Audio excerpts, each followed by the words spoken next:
It's good to see you guys. Oh, hey. It's been a minute. You were away. Mm-hmm. Went out to Central Pennsylvania, the funnest place on It's earth. the best place on earth. You know why? Why? It was the inspiration for Lord of the Rings. Yeah, definitely. Oh, wait, I'm thinking of anywhere else on earth. Welcome back to Full of a Took. We're here to talk about Chapter 5 of Book 4 of The Two Towers, The Window on the West. On.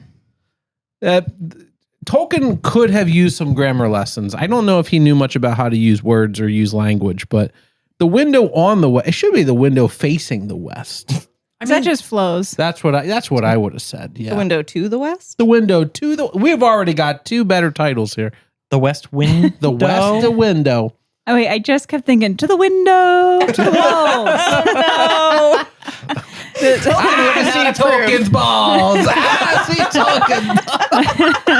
Tolkien. Stay tuned. We got a great episode in store for you. Before we begin, I just want to say, make sure you subscribe to us. Make sure you follow us. Make sure you give us a rating online. 5 stars. I think we earned it, but if you think not, feel free to comment. We love to read those comments where people go, actually, and then we go, well, shit, we were wrong.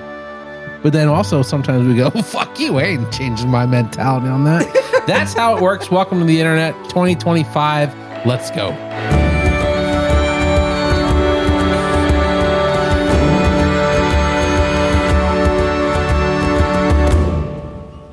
So last episode, Frodo, Sam, and Gollum stopped in Ithilien for a much-needed rest.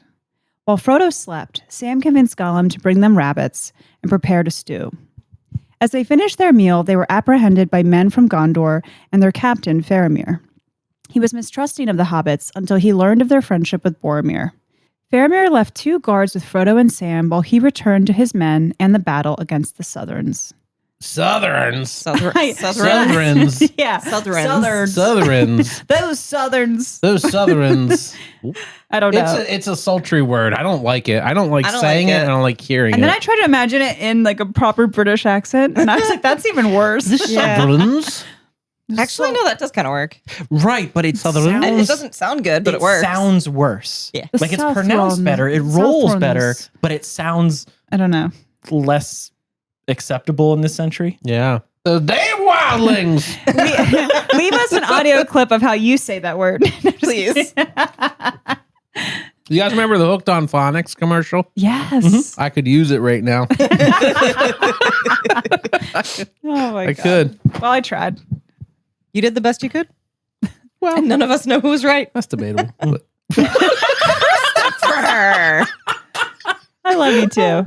Like That was the worst thing you've ever said on this podcast. that is not true. That is not true. Oh, even I know that's not true. I know. That may be the worst thing that makes the cut. Maybe the worst thing you've said to your wife. That was so fucking funny. So like the funny thing about words is that there's a lot of them in this chapter. And Approximately 2,143 I counted. This chapter was long as fuck. yeah, it was 19 pages. It's like one of the longest chapters in the entire series so far. It's up there. Yeah. And it feels very long. Mm-hmm. But in reality, it's just 3 conversations. It's 3 very important conversations.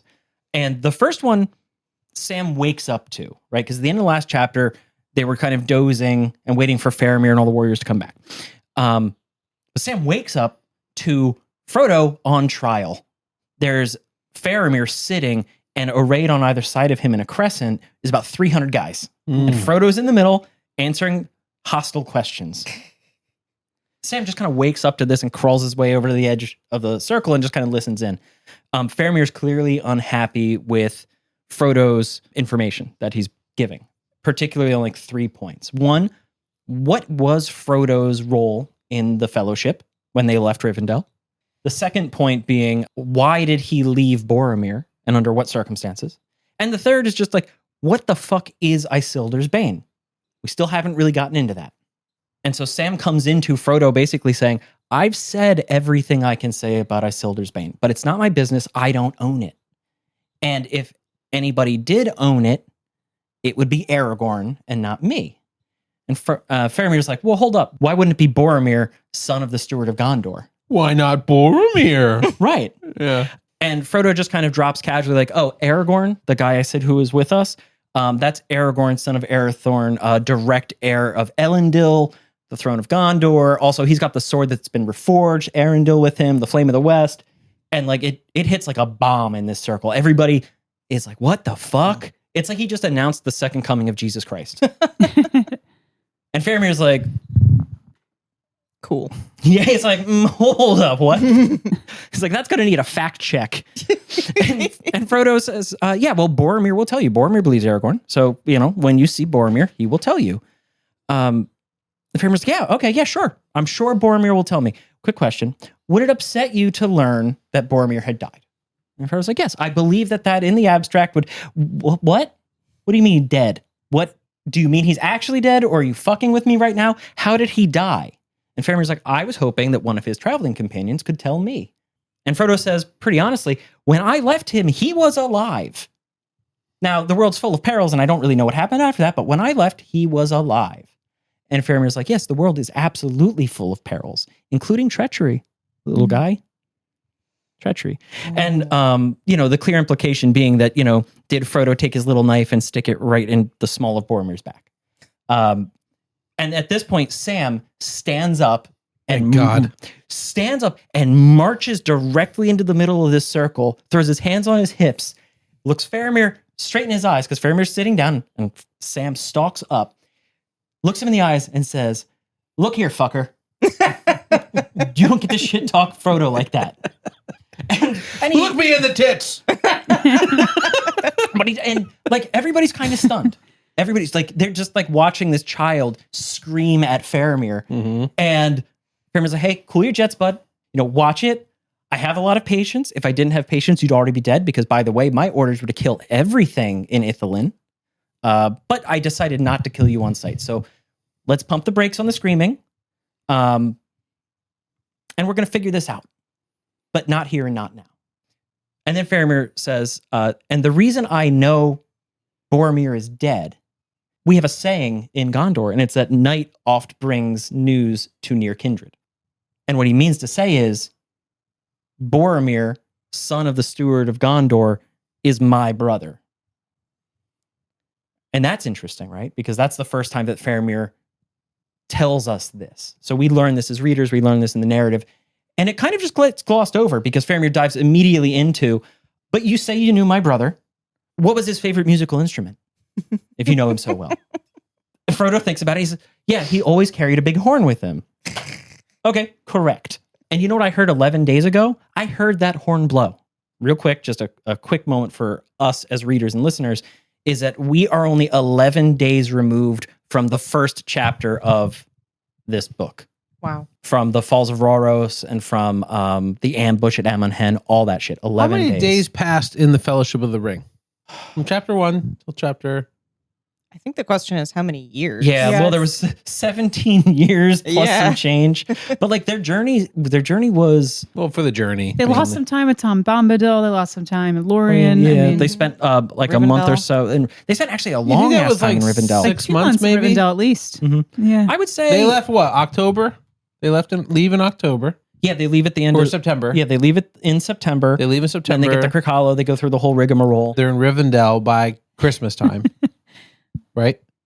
Yeah, and then they are trying to get over the mountains by like January-ish. Okay. Like so the time's kind of wonky, but yeah, the whole first book, the action of it takes place over the course of like, I don't know, 4 months. Okay. And now we are a book and a half in and we've gone 11 days. Oh Yeah. my God. I think that's worth pointing out. Yeah. I mean, this is a pretty big shift in the entire storytelling method that Tolkien's using. Mhm. The tempo is through the fucking roof. Yeah. So Faramir has heard this horn. 11 days passed. He hears it like in an echo in his mind almost. And he tells his father about it, and his dad's not thrilled because that horn is sort of an heirloom of the stewards of Gondor. The oldest son carries it with them wherever they go.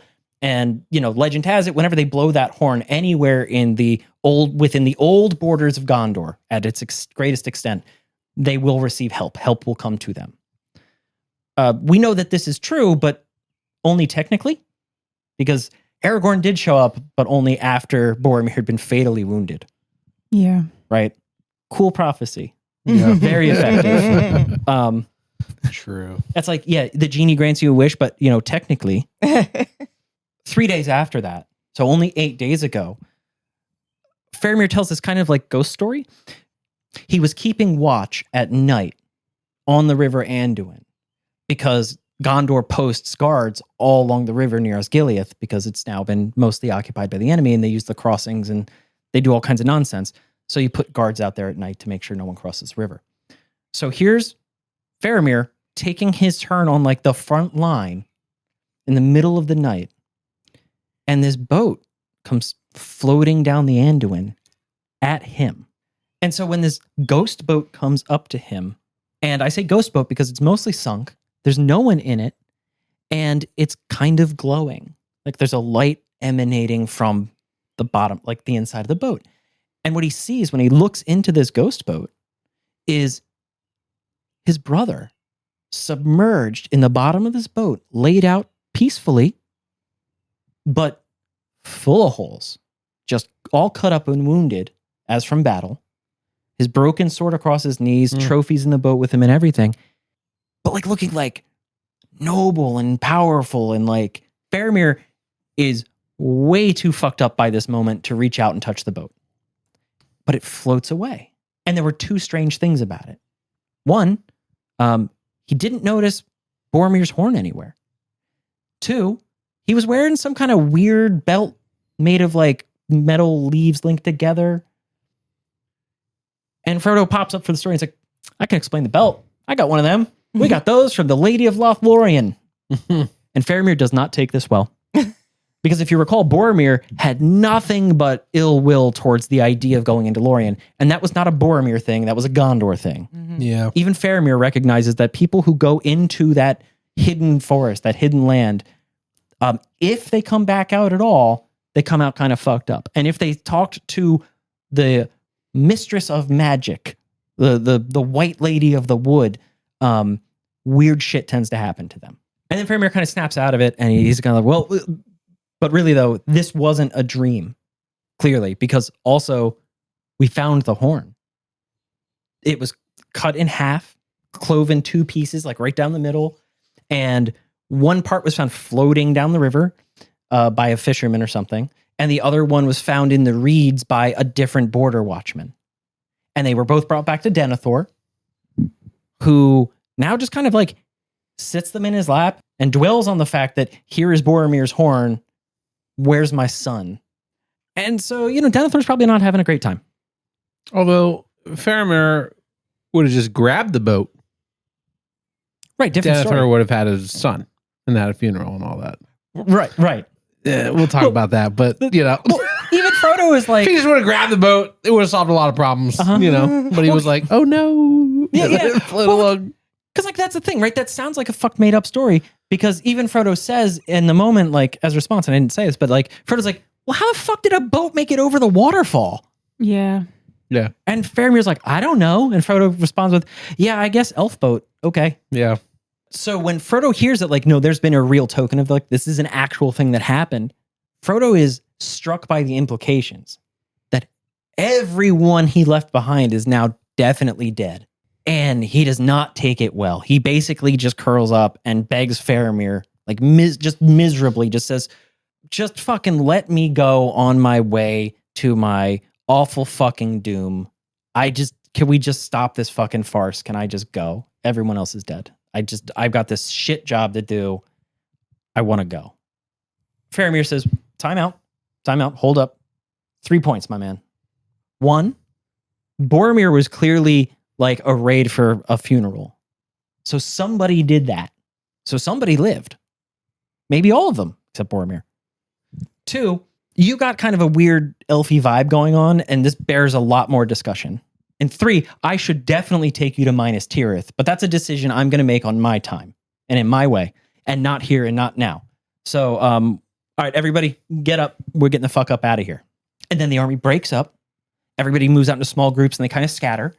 And it's Faramir, Damrod, and Mablung, and a couple other guys, and Frodo and Sam. And they start trekking their way off into the woods. more or less under guard, but not like tied up and anything crazy. And as they walk along, Faramir kind of hangs back with the hobbits and he leans in. And this is where we get our second important conversation. Faramir leans in real small. And like, it's really funny to think about how low to the ground Faramir has to get to like talk to the hobbits in a whisper. But he's like, yeah, I have some thoughts about Isildur's Bane that were better not shared in front of God and everybody. And like, so at a whisper in the middle of a forest surrounded only by his own men, Faramir basically says, I think I figured this out, right? Isildur's Bane is some kind of heirloom, maybe, but definitely a weapon. And if it was a weapon and an heirloom of Gondor, that would explain a lot about why you might have had a bad time with Boromir. Because that was a man who would have done anything for a weapon for his people. He's not wrong. Right. 1 out of 1 so far. We saw Seems that. like he knew his brother. Swoosh. Yeah. What are we playing? Fucking Go Fish? Done. You got it. Yep. No, what's And that game where you have all the faces? Guess who? guess They're all Boromir. He's like, did he thirst for power and want to steal the weapon for himself? Yes. Yes. But then Faramir goes even further and he says like, but also I'm kind of a huge fucking book nerd. The Steward of Gondor has a lot of treasures, and among them is tons of ancient scrolls and writings and all kinds of fucked up languages that no one can actually read. But I spent some time learning some small part of it. And also, I had some lessons from somebody called the Grey Pilgrim. Right. Who had like a shitload of names. Like, he said the elves called him Mithrandir. The orcs called him Tharkun. He was Elorian in his youth in the west that is lost. He was in Canis in the south. In the north, he was Gandalf. And in the east, he did not go. And Frodo and Sam are like, oh, fuck, Gandalf? Fucking what? Huh? That's fucking rad. By the way, our boy Gandalf, he dead. And Faramir's like, the fucking what? Yeah. God. Okay, super cool. Remarkably, Faramir takes it better than Celeborn did, but not by a whole lot. Because basically, now Faramir understands like, whoa, the scope of what's going on. Not just his brother is dead, also this like immortal wizard is dead. And his very first thing is like, are you sure he didn't just leave? Are you sure he didn't just like fuck off and like Irish goodbye you? And Frodo's like, no, I'm pretty Gandalf's sure. in the corner of Moria going, whoa. And then he goes, He's like, thank God that's over. I was getting so sick of those fucking hobbits. Uh-huh. But Frodo's like, yeah, no, I'm pretty sure I watched a demon pull him into hell. But yeah, sure. Whatever, man. yeah. Oh, bad. It does not go over great. And anyway, so Faramir just kind of takes a second. He Faramir, to be fair, Faramir, to be fair to Mir, to be fair to Faramir, he did take it better than Saruman learning that Wormtongue had thrown the Palantir out the window Very true. when he cried like a woman from the 1940s.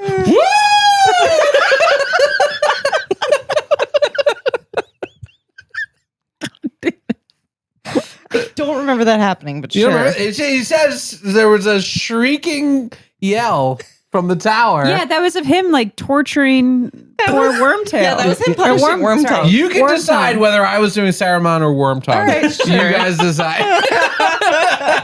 But somebody made that sound. I saw it as guarantee it. Wormtongue. Yeah. Faramir gets back on track. And he says, look, Isildur took something from the hand of the enemy when he defeated him. I don't know what. And to be honest, even when we had our weird dreams, Boromir and I, about the riddle and everything else, I didn't connect that to Isildur's Bane. But I'm pretty sure those things are connected now.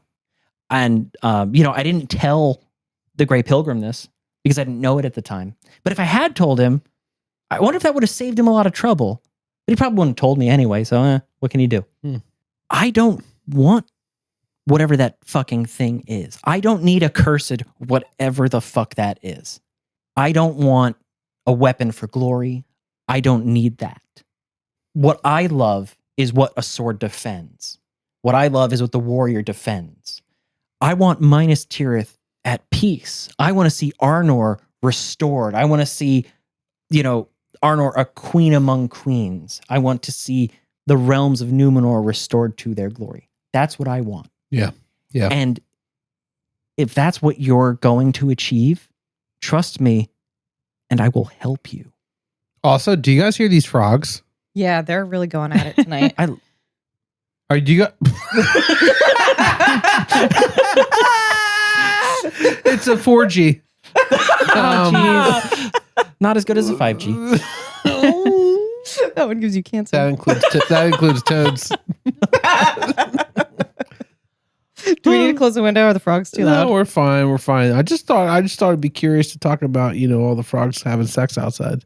It is fun. Going at There's a lot of them. But anyway, sorry. There's going to be a lot more later. Didn't mean to interrupt you. No, you're fine. Because that's the end of our second conversation, though.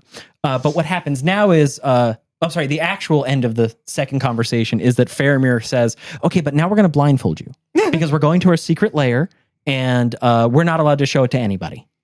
So nothing against you, but we're going to wrap your heads up in scarves, pull your hoods down, and then sometimes walk you, sometimes carry you through the woods. So now, like an actual child being taken on a walk, Frodo and Sam are each blindfolded. They have their hoods pulled down over their heads. And It's like right out of Lorien. right. Yeah, they're like, okay, fucking whatever. This isn't the first time we've done this. I was like, we've seen this before. Yeah. It's like, okay. Old news. And they hold up What their was hands. the name of the elf that took them through Lorien? Haldir. Haldir. That's right. Our old boy Yeah. Haldir. Yeah, that's right. When I think of Haldir, I think of Hal from Malcolm in the Middle. Oh my God, that's such a better casting for that. It's just Bryan Cranston. Bryan Cranston. I really love coming here. Bryan Cranston from anything he's done. Yeah, that's great. But Frodo is so fucking over it. He just says, fine, I'll put on your scarf. I'll pull the hood down, and then just like holds out his hand and is taken by the hand and walked through the woods like on a little nature journey. And they go for a long time. And at certain points they get picked up and they're carried. They're going down this like narrow path with like stones on either side. They're hearing water everywhere. They go down, they make a little turn, and then suddenly they get put down on the ground. And Faramir says, all right, we're here. Show them. And the scarves come off. Faramir's naked. Oh my God. Everyone's naked. Oh my God, everyone's naked. Welcome to the 4G.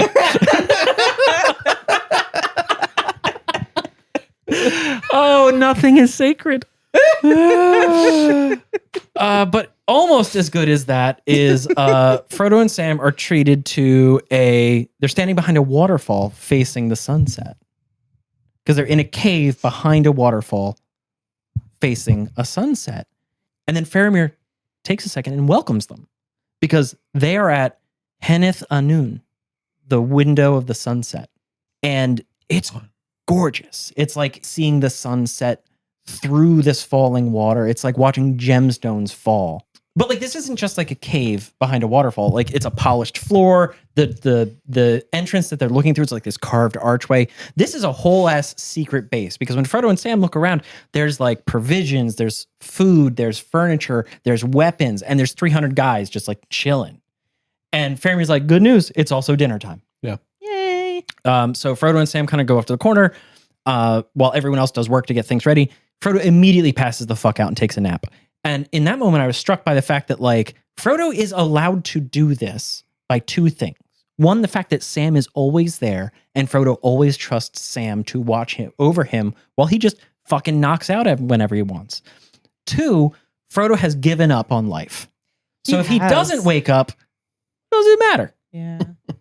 Right? It's like it's a moment where I'm like, oh, that's really cool. And it's like, oh no, wait, he doesn't even care that Sam's there a little bit. Like, because when Sam fucked up that one time, he was like, depression does. Yeah. in this case, that's what an evil ring does. Mm-hmm. Yeah. Like sucks all the life out of him. Mm-hmm. Oh, it's a metaphor for depression, boys. Sam does not go to sleep. Sam kind of stays up and watches them set up all these tables. They've got like actual cutlery, actual bowls to eat out of. Like this isn't some like weird secret hideaway. This is like a secret base. It's pretty cool. Yeah. But anyway, it's time for dinner. And so they drag up a couple of barrels and put some pillows on top for the kids to sit on, and they bring them up to the adult table. But before they eat, Faramir says, hold on a second, we do a moment of silence. And everyone stands up and faces west. And they have this moment of silence. And Frodo and Sam are kind of like, what the fuck was that?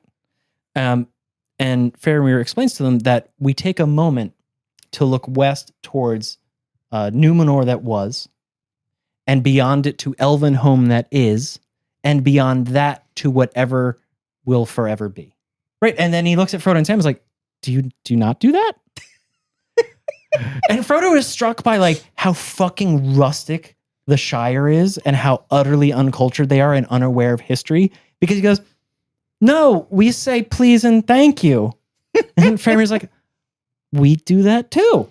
Okay, dinner time, guys. Let's eat. And so the hobbits eat 3 courses. Like they 3 courses, not just seconds. They get up to 3 courses. And that leads us directly into our third conversation. Basically, Faramir leads the hobbits off to the side and he says like, okay, let's really, like, you can sleep here tonight. You can be at peace. And Frodo and Sam are like actually relaxed for like the first time since Lothlorien. And Faramir's already let them go to bed, but he says like, first we got to talk some business though.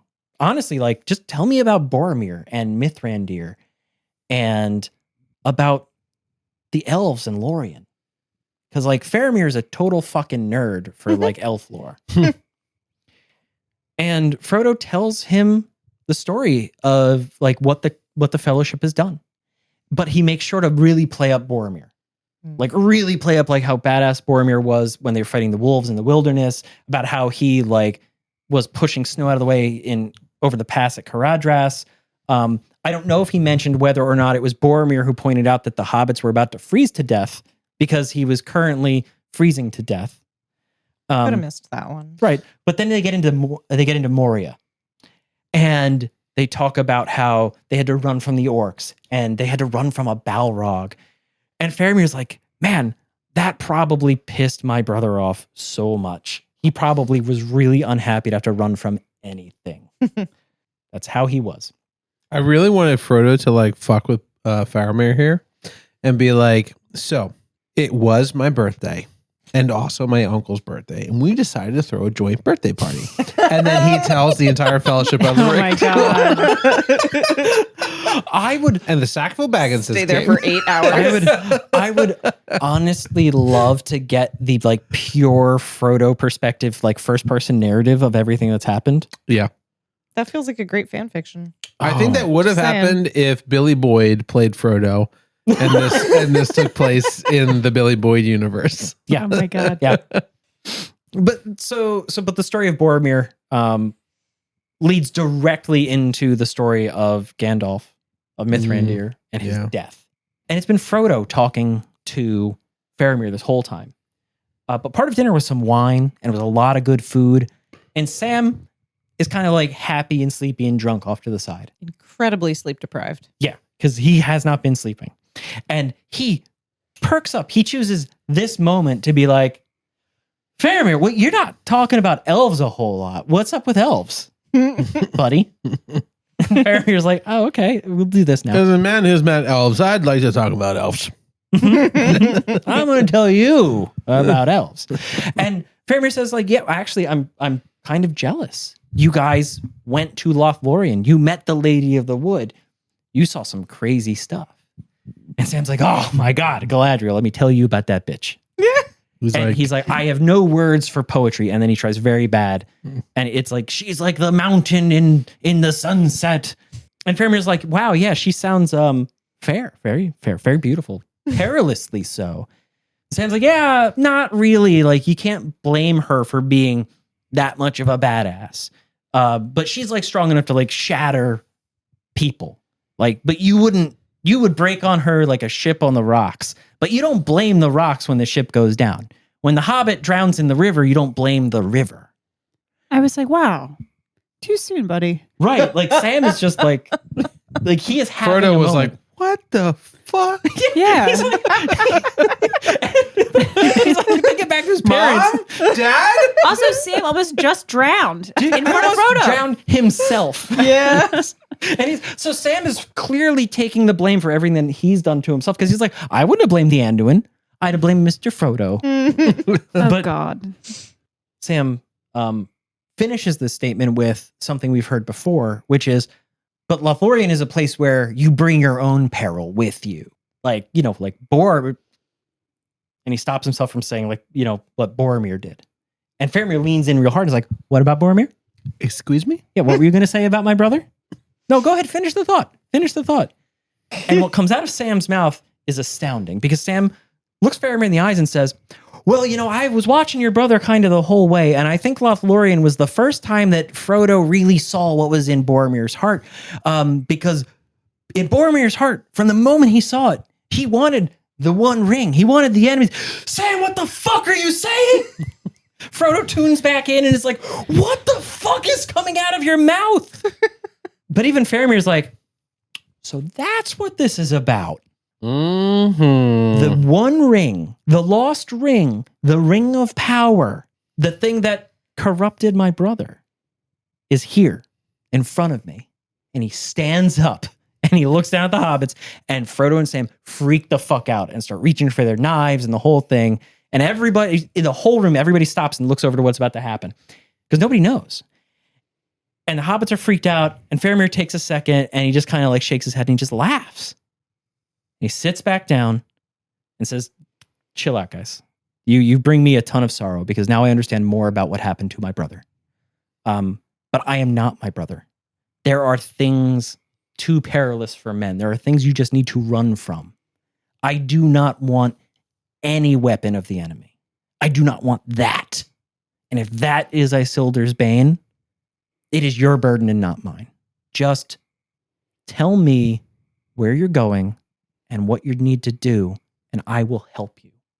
And Frodo, at this point, between the terror and the good food and the sheer overwhelming monstrosity of the task ahead of him, just breaks and just says, we're going to Gorgoroth. We're going to the Cracks of Doom. I'm going to throw this thing in the fucking volcano, but we're probably not going to make it. I'm going to die trying. And Faramir is struck dumb. And he's just staring at this little hobbit who's just like announced the end of the world. And as he's watching Frodo just kind of like, he just loses consciousness and goes to fall over. And Faramir catches him and scoops him up and takes him over to a bed, tucks him in, says to his guys, bring another bed for Sam, puts Sam in the bed next to Frodo, and says, kind of like, that was super fucked up, guys, but okay, that's the plan. We'll talk about it in the morning. Mad respect, bro. Yeah. Tucks him in, and Sam's like, you done good, Faramir. You're an okay guy. You reminded me of Gandalf a little bit. And Faramir's kind of like, I think what you're seeing is more hopefully just old Numenor shining through a little bit. Like before the decline, before the fall. But anyway, guys, good night. And that's how the chapter ends. Well, this is certainly a chapter that's worth talking about. The window on the west. I still didn't get an answer to why the fuck it's called that. The cave they were in was the window, whatever. But they didn't say the window on the west. No, they didn't. They said the window facing the west or whatever they said. Do you want to know what my thought on that is? Yeah. My thought is that it's a play on words and that Faramir is a window into the rest of Gondor because all we have is Boromir. So he is the window into the west. I because love that. Something we didn't get into was that Faramir had a lot to say about the history and decline of Numenor and Gondor. Yeah. Yeah, he was definitely a bit of like I actually took a note about that Faramir is a bit of an exhibition dump. I think you mean exposition dump. What did I say? Exhibition dump? No, Chris is thinking of the 4G. He hasn't moved on since Faramir is a bit of an expedition. No. What do you say? So close. Exposition. Exposition dump. That's Like what I an meant to say. expose, It's a but lore it's dump. exposition. So Lore half dump. of what he says is not actually information that's relevant to what's going on. Yeah. It's information that's relevant for us as the readers to know. But It was helpful. half of that, I bet you Sam and Frodo are sitting there going, "What?" Yeah, Right. but even his dialogue, like a lot of his lines are like a little bit of a clue into who he is as a character. Because at this point in the story, we don't have time to really do this great like character arc growth. Yeah. So I love it. Like so many lines, he's like, I would not even be false to an orc. I would pity If I slaying a found beast. it on the highway, I wouldn't pick it up. No, but And then he he's found saying it a on lot The about Hobbit. his character, like every time he has dialog and it's like saves time. It's like, all right, we're cutting down, we're moving on. This is still a really long chapter. Could you imagine if Tolkien hadn't done Such that? a long chapter. We'd Well, still be talking about the chapter. Because we had Boromir for half a book and we have a chapter and a half to figure out Faramir. I can imagine though that Sam and Frodo are sitting there going, Why do you keep changing the subject? Do you know why? Why? Because Faramir is a book nerd and he figured out Isildur's Bane, and Faramir's whole world is getting fucked up right now because he's pulling all these things together, and he's like, and this and this and that, and this leads to that, and this happened. He and has I've got like these the two fucking calculus hobbits happening in front of his face. Yes. Yeah. So this is Is he Zach Galifianakis in The Hangover? Yes. Uh-huh. Like all the math and the numbers. Like Faramir is living. This is a moment where a whole bunch of things in his life are coming together in a heartbeat. Yeah. And it's so impactful for him. One, because he just found out that he's the new heir of Gondor. But also maybe he's not because there's somebody called Aragorn. And his brother's dead. And Faramir's brother is dead. But he's got all this stuff to talk about. And he certainly fucking runs his mouth about it. Mhm. It's cool, though. Sure. The thing that made me most happy was when fucking Samwise stands up and puts him in his goddamn place and says, yo, enough. You're talking to my master, first of all. Second of all, you have some theory in your brain that you're just not saying out loud. So let's just call it for what it is. You think that this 3'1" dude stabbed your 6'6", the best fighter in Gondor brother, and he killed him, which makes no sense, right? Let's acknowledge how ridiculous that is. And it's a really nice moment where you're like, oh yeah, that's right. Faramir can have this idea in his head of like, oh, I think this little guy tricked my brother and maybe killed him, blah, blah, blah, blah, blah. But what we're talking about, like a fucking hedgehog going after like a giant. Okay. Yeah, I mean, to be fair to Faramir, he's been handed a real weird situation on the fly, and suddenly this weird little elf thing is now talking. His brother's name is coming out of this thing's mouth, and he's got to figure out what the fuck is going on. Sure. He knows that he's leaving something out. Yeah. Yes. He doesn't know what it is. And he doesn't trust him. He says he has an elvish air about him. Nobody He admits that, like, depending on how he reads his character and understands what's going on, he will help him, even though, like, doing the wrong thing could get Faramir killed. Like, Denethor will kill him if he betrays the land for Frodo. You might. I don't care about him though. Right. But That's the problem. I care about Sam and I care about Frodo. I don't give a fuck about Faramir. Boo. Yeah, I really like Faramir. Faramir's actually. I like him rad. too. I also like fucking Hamma. Yeah. You know what I mean? Yeah. I don't care what happens to him. I don't care that Hamma makes it to 80 or Aw. not. Oh. He died. He said he great, terrible, horrible. I hate it. It's sad. Moving on. Oh my god. Back to our mission. I thought Faramir's character was really interesting this chapter. And like he was so suspicious. And when he finally got the full picture, he was like, okay, you're great. You're good.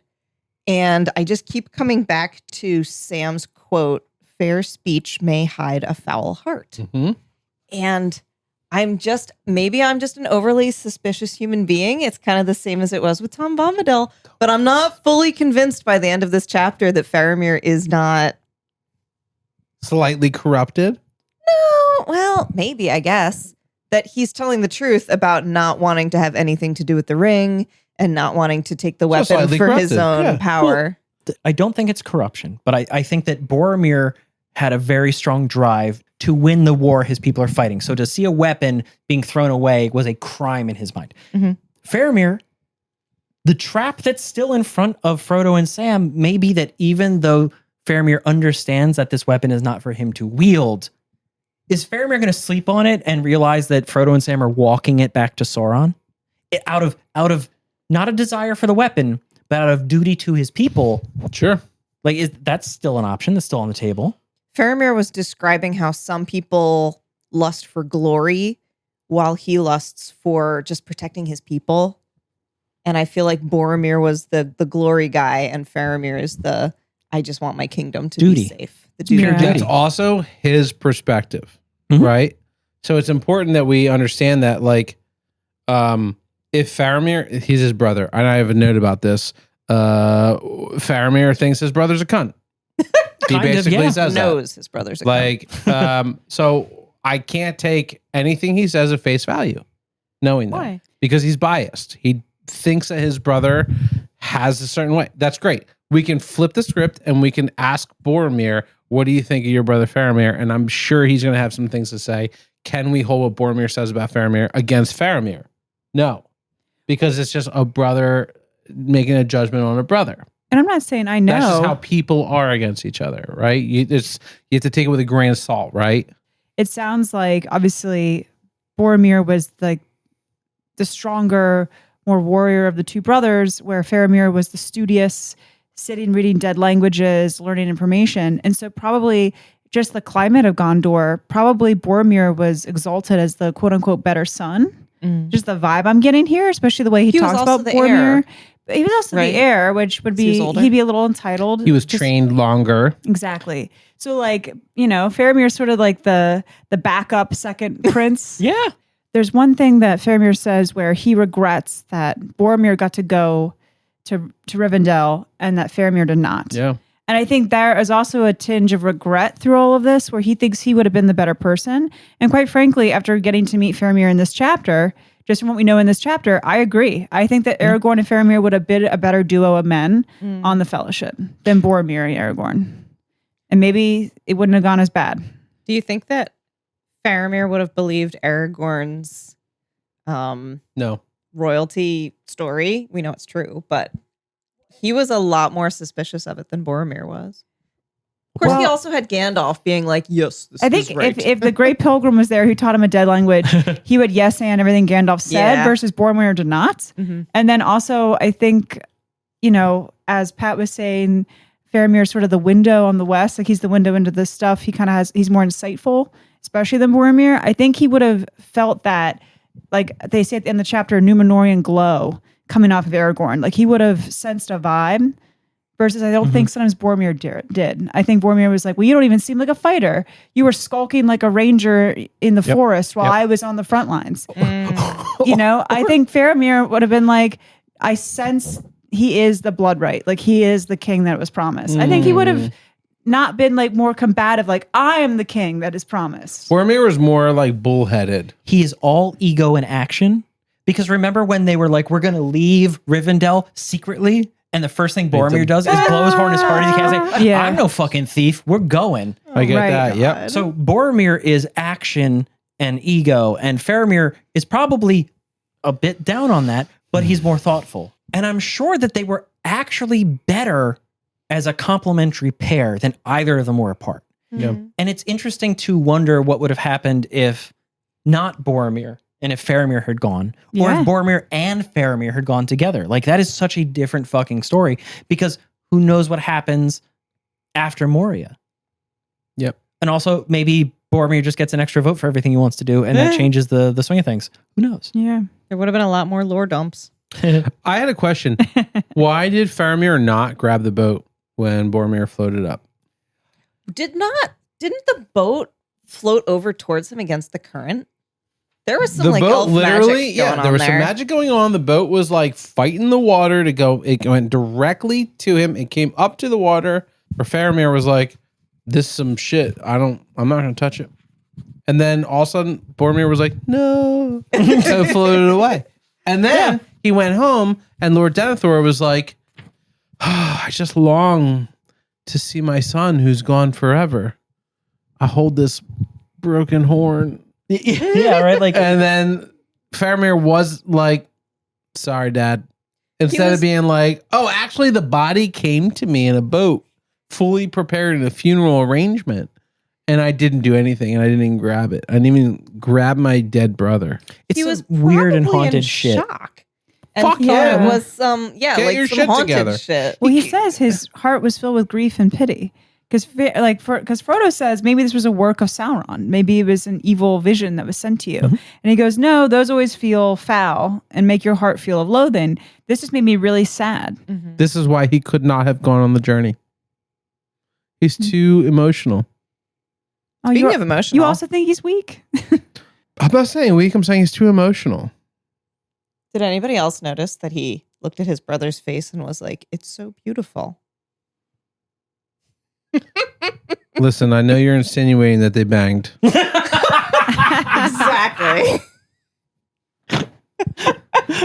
Sorry. That's my point, though, is that I think that Faramir is a bit too emotional to be able to accept things and move on. For all of Boromir's faults, he was strong as fuck. He was direct, and he was ready to fuck up everything in front of him. His moment of sadness, even when they lose Gandalf, it's like it's a blip. He's like heartbroken, but he has to move on. Mm-hmm. And I don't think Faramir could have moved on. I think he would have just fallen apart. Because just seeing his own brother. He did have more of a die. relationship with Gandalf, I think. It's hard to say. Yeah, it It's sounds hard to like he say. did. I think that I agree, though, that fundamentally Boromir is a better equipped person to have been sent on some insane journey solo. Absolutely. Also, Boromir didn't play by the rules. That's the other thing. Faramir's like, I have to do this because of the rules. Like, he says it like 3 times this chapter. He's like, oh, there are rules. It's super. I'm going to get like in trouble if I don't do this. To be fair, though, in a monarchy, it's super important that the youngest, like the second, third, fourth, whatever children are all heavily invested in the rules, or they just murder their way to the top. I'm sure of that. That is a very good point. Actually, RJ brought that up too when we were reading, because it's like Faramir's like obsessed with like falling in line and doing what's expected of him. And I think that that's like the big difference between him and Boromir is Boromir's not interested in falling in line. Even when Faramir's like, I'm going to go. And Boromir's like, nope, I'm going to go. Fuck you. Yeah. I'm going to take your place because I'm going to do it because I'll put myself first and I'll die first before you. That's fair. That's enough of Faramir. Let's move on. You know, one of my favorite parts about this chapter? Is it Faramir? There was no Gollum. We got a break. Break from Gollum's annoying fucking voice. It was nice. And I'm saying that as someone who does listen to the chapter before I like read it and do my critical read through and notes. So you guys are right. Andy Serkis is amazing, but I'm so fucking tired of hearing Gollum's voice and how slowly he In that talks. case, do not watch the movie The Two Towers. Oh, shit. No, I was going to say in that case, Wait, never they go made a movie? back. Never go back and listen to the Treebeard chapter because Oh my God, yeah. that takes forever. Andy Serkis takes his time. I bet. You can hear the wind blowing through his voice as he's saying man. one word. When Treebeard tries to say one of the names of something, I just like fell asleep. It was so long. I mean, he did an Yeah. excellent job. I feel like how you should feel around the trees. Probably. They are not hasty. I'm a fast reader, so when it takes a really long time to listen through, I'm like, oh, come on. Same. So it was nice to not have Gollum be It part of was. this. Gollum doesn't speak, but we actually have just a smidge of Gollum We have as a a treat. sighting. Yeah. As a treat. As a treat. Because when they go to leave, when the army moves and then Faramir goes to have that whispered conversation, it's like that conversation ends with Frodo being unsure of whether or not he can trust Faramir. Mhm. And Sam has totally checked the fuck out. Yeah. Because he's looking around and he sees this weird little shadow squirrel up behind a tree. And he's like, I bet that was fucking Gollum, that little stinker. But you know what? Nobody else is talking about him, so I'm going to keep my mouth shut. Wise. Weird. He keeps his mouth shut about Gollum, but not the ring. Classic. But the other mention of Gollum is that when everybody gets back to the secret lair, they get back to the base, they're giving reports. The soldiers are giving reports as they come in. And the last patrols come in and they say, every one of the Southrons is dead, except for the Mumak and whatever was on him. We don't know where that went. We can't follow the giant elephant through the woods. We're just not going to bother. Everyone else is dead. But also, I saw this weird thing, and it might have been a little black squirrel. At least the size of a raccoon. Either that, Yeah. or, either that or he's raccoon. like sort of like curled up. But the guy, I just think of that little animal in the rainforest with the huge eyes. yeah. What are they called?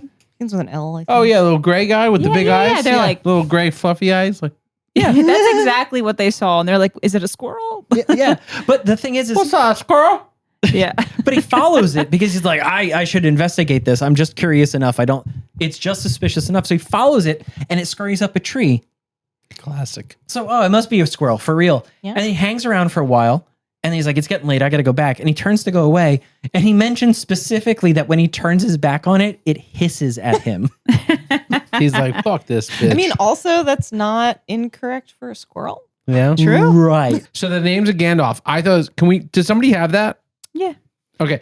Can you read that? Because I want to talk about that. Because this is when Faramir is talking about Gandalf Yeah, and so like Grey Faramir Pilgrim. quotes Gandalf, and Gandalf says, "Many are my names in many countries. Mithrandir among the elves, Tharkun to the dwarves, Aloran I was in my youth in the west that is forgotten. In the south, Acanus. In the north, Gandalf. To the east, I go not. It's fucking rad. So it's funny because there's two things I want to talk about here. Love that. Me too. First, Tharkoon is not a word that sounds like it's dwarvish. It doesn't not sound dwarvish.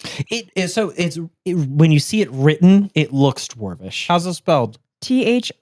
THRKUN. So there's a bit of a K in there. I appreciate the K. That's the only thing. I don't know. I move on from that. What's the next one? Aloran. Aloran. Oh, Lauren, what does that mean? If you guys know what it means, let us know. But It's Gandalf. what's the rest of it? In Canis. In Canis, that's the elves. That's actually of the south. Mhm. And it's a real Latin word that means gray or hoary. I didn't know that was actual Latin. Yeah. That's cool. It's Yeah. cool that the Southerners speak Latin. I gotta yeah. love that. That's Feels a weird. little convenient. I loved that he end with, in the East, I do not go. Yeah, I mean, fair. They don't call me anything in the East because they've never met me. They've never Right. met me. yeah. What we don't know is that the new Easter name, I do not go. That's good. You God got us. damn it. That's a new one.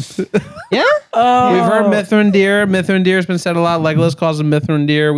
We've actually heard he's said Mithrandir several times, not just when they find him in book 3 in the Two Towers, but Mithrandir. He's called Mithrandir actually in the Fellowship of the Ring. Wow. Yeah. Yeah. I feel like I'd seen that word before, Yeah. but never knew what the right context was. There were a lot of out of context Elvish words in the Fellowship of the Ring. Yeah. I'm Yes. pretty sure that Legolas calls him that most of the time, Mhm. but Fuck. I'm not entirely sure because I don't know. I wish I discussed this stuff. If only. If only. The one question that I had is that Faramir talks about his bloodline being not of Elendil, which I believe Elendil is what, speaking of what you were talking about, Elendil is what Aragorn yells whenever he goes into battle.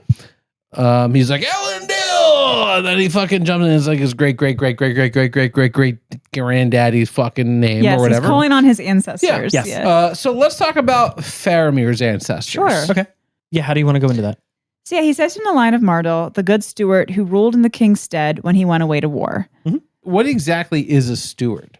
So didn't they start in the 17th century? And it was like just someone who would look over the kingdom or something that was important to... Yeah, it's like a stewardship. It means you are charged to watch over something, or you're charged to hold an office, or to hold the fort. Hold down the fort for somebody, basically. Because it says there that basically the whatever his name was like filled in while the king was gone. And then the king never came back. Never came back. And the king never came back. Great, got it. But I'm sure that a generation above that, there was also a steward and there was also a king. Mhm. And maybe that king didn't go anywhere. Are you still a steward if you don't fill in the position? So to be the steward of Gondor is a title that they kind of had to adopt because they became the caretakers of the kingdom. They became the stewards of the Like kingdom. you only become the steward when you When the are king is filling gone. in. So prior to the king being gone, are you not the steward? That's how I interpret it. They don't go quite into the legal codes of Gondor that deeply, but like Is this a Middle Earth thing only, or is this like an English medieval time real thing, like the way that this we is know absolutely tied to like a regency council or like an interregnum or basically any time somebody has to rule when the king cannot. with? Okay. So that's just but the way he's chosen, the way Tolkien has chosen to express that is by calling him the steward of Gondor. Yeah. Interesting. And there's even like stewards in the Bible. Like, Yeah. talk about it even that.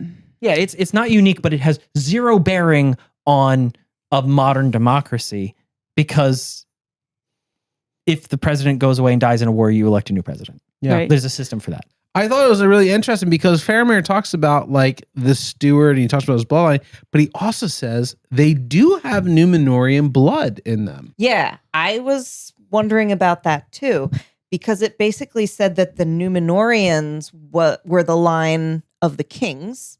And I feel like it implied that the stewards were not Numenorians or not of Numenorian descent. They were more just like mortal man. You've got it twisted a little bit. Damn. Numenor is a culture.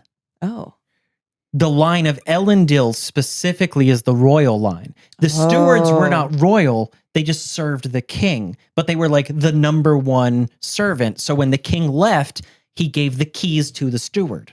And it was up to the stewards to kind of keep the lights on and keep things moving. And that was 26 generations ago. Yeah.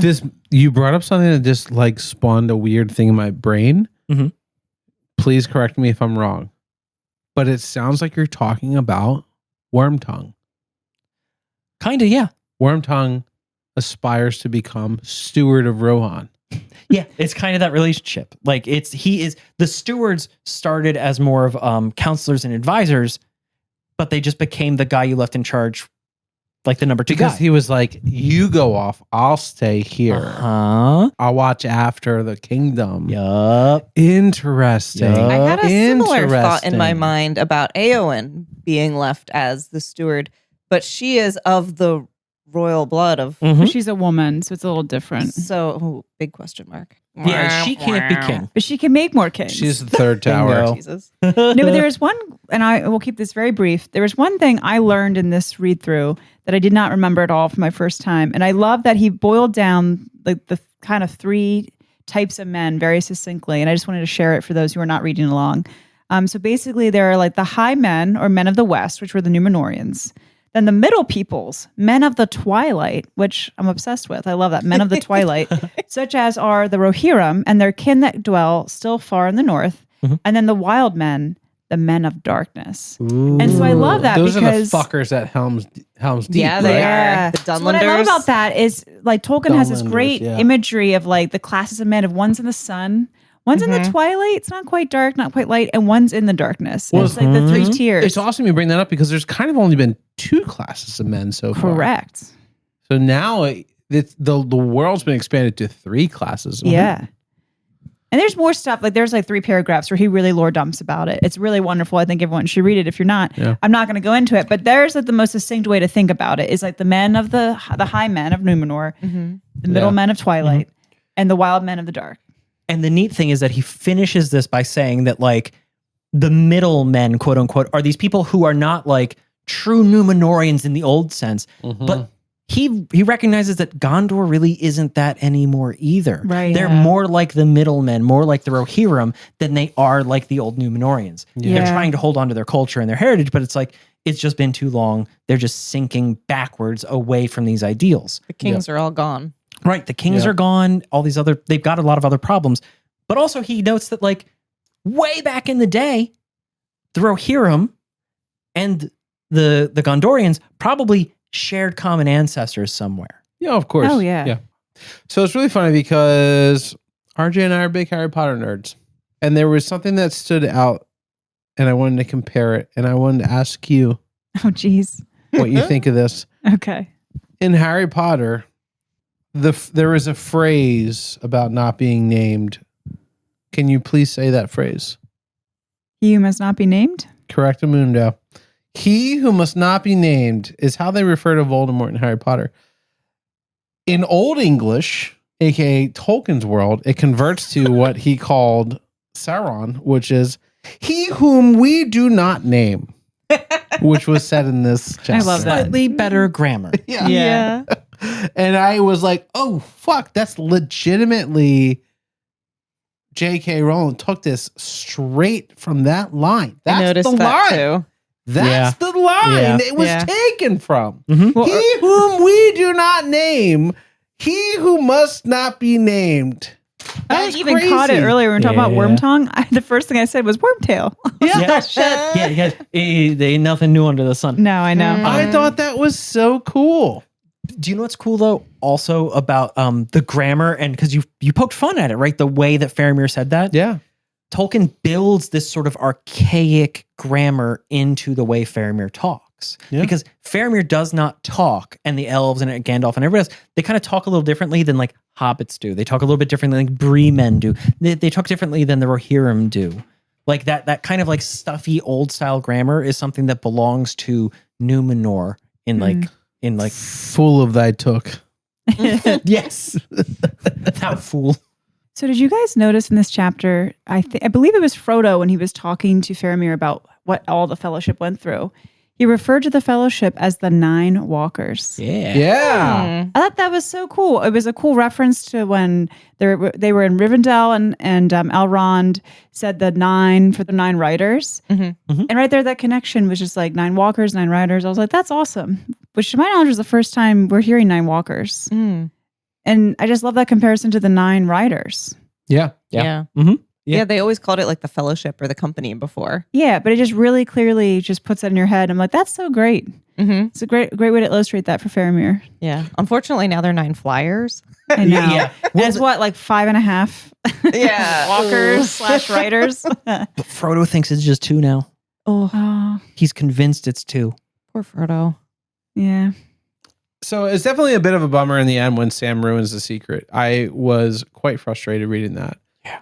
So many times in this chapter, I found myself sort of like cheering for Sam and feeling very overwhelmed with emotion and seeing his sort of rise of courageousness, his ability to stand up to defend his master, aka his best friend, aka his the man he loves, Frodo. But also at the same time, he fucking ruins it in the end, and he blows everything, and there could be drastic consequences from Faramir, captain of Gondor, knowing that the ruling ring, the One Ring, exists. But I just felt so like betrayed by Sam in this moment that he like gives the secret away because he's had a little bit of wine For nothing. for nothing. Yeah. Yeah. And now like what are the like legitimately what are the consequences of this, right? Faramir got real weird. Faramir The got real moment weird. he heard that. 1, 2, He made me nervous. Frodo now losing trust in Sam. Mm-hmm. 3, he said this in a room filled with people. Yep.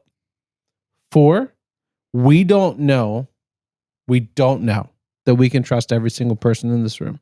It just made me feel once again like back at the Prancing Pony. Yeah. It was a weird Yeah. juxtaposition of that, where Frodo that time, or not Frodo, Pippin that time blew it. 100%. And Frodo kind of.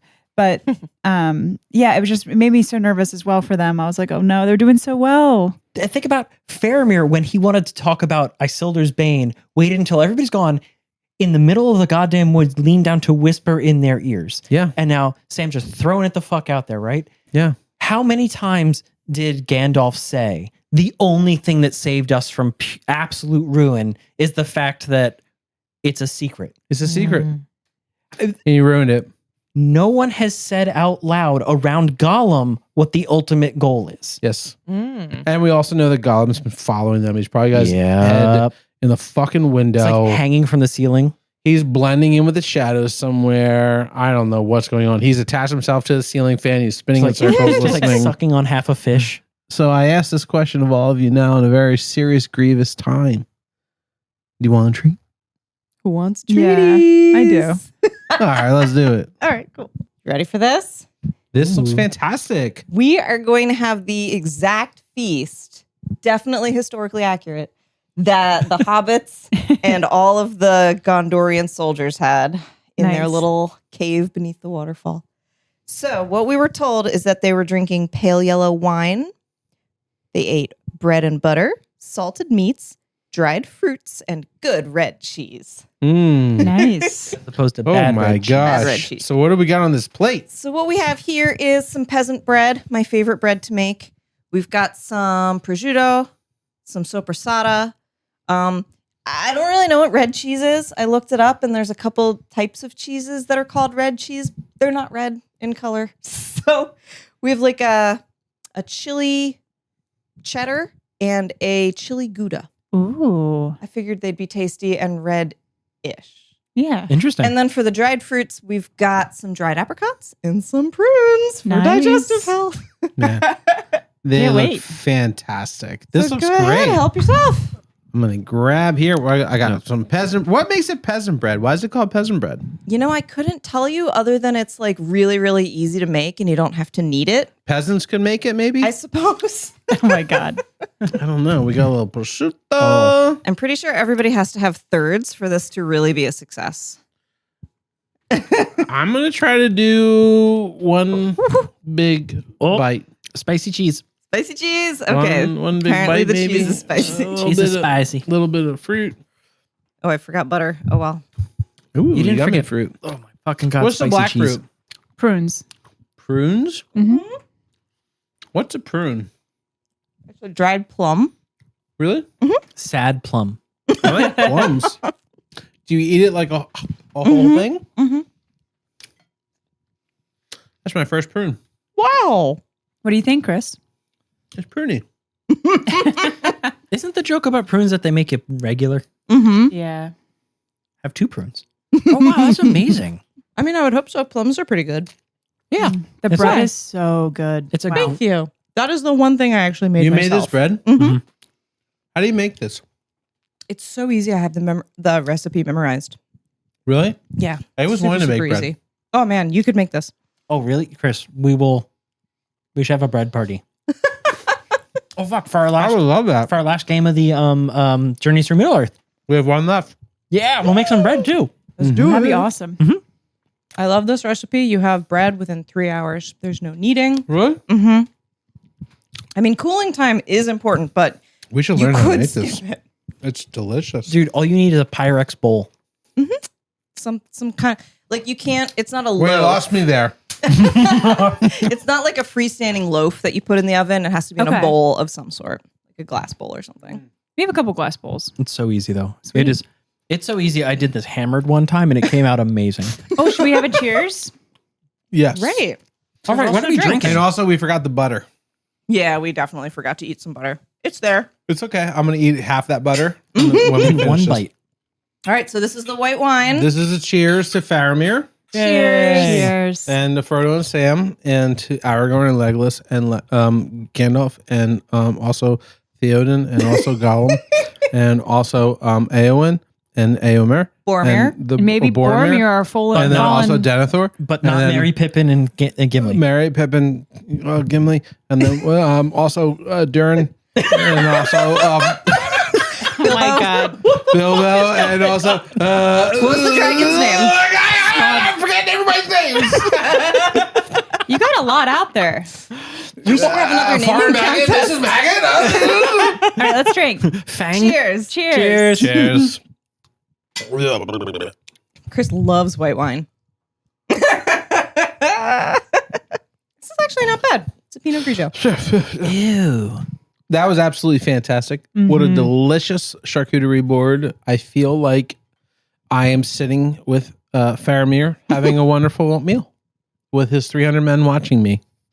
They make me slightly uncomfortable. I got to be honest. I'm curious now about what the heck's going to happen in this story. I'm curious what's going to happen to the ring, what's going to happen to Gollum. I'm curious about something RJ said about Faramir.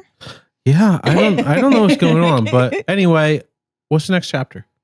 The next chapter is chapter 6, The Forbidden Pool. The Forbidden Pool. Ooh. Join us next Cool. week on Full of the Took for chapter 6, The Forbidden Pool of book 4 of the Two Towers. I am super pumped about this. The Forbidden Pool. This Sounds awesome. so it sounds like Sam's gonna go skinny dipping and they're gonna get pissed. I'm excited about it.